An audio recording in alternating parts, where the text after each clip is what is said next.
Hello, let's take a look at some different sensory bins that you can do with your kids this holiday season.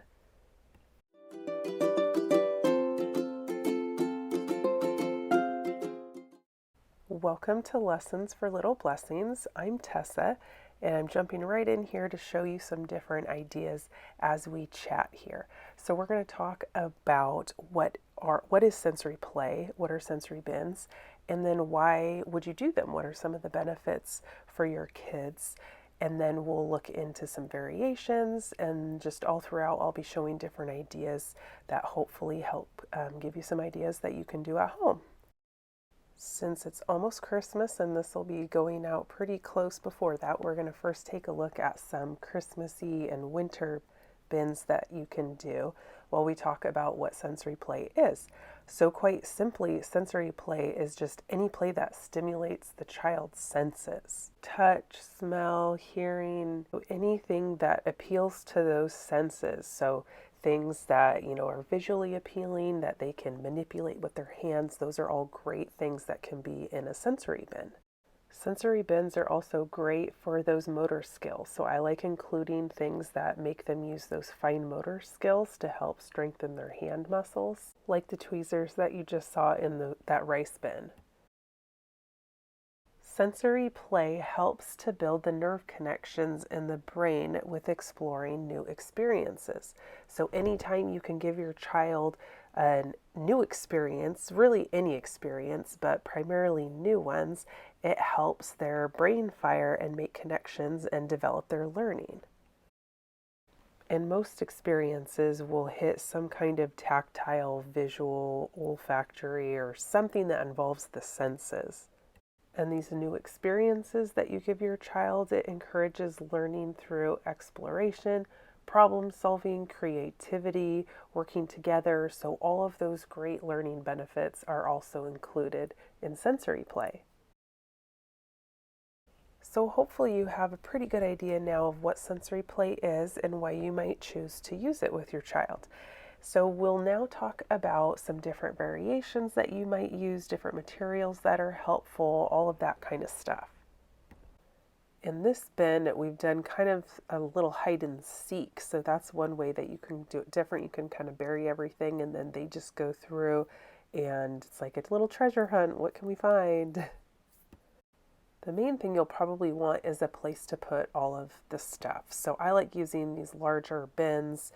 And then within that, I kind of stored the baggies of all of the stuff. So like the rice, I'll have like a bag of rice and then whatever else is going to be in that one.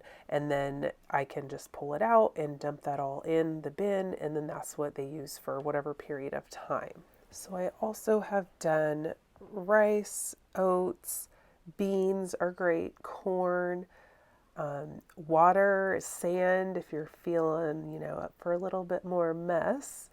Even like coffee beans would be kind of a fun, different one for a different smell. Anything really to fill your bin. So that's kind of your base that you need, some kind of object like that.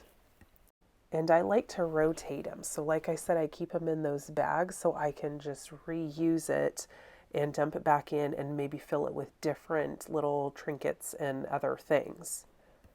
So here you can see we've kind of jumped into some fall themed ones, but those little felt pieces, those are great. I had like a decorating tree one in the winter bin, but those you could even do kind of as a standalone, or you could put them in a bin like this for extra stuff in the bin, or they could be by themselves. You don't even have to put them in a sensory, but those felt pieces and moving those around and manipulating those, that can be really fun for them just in and of itself.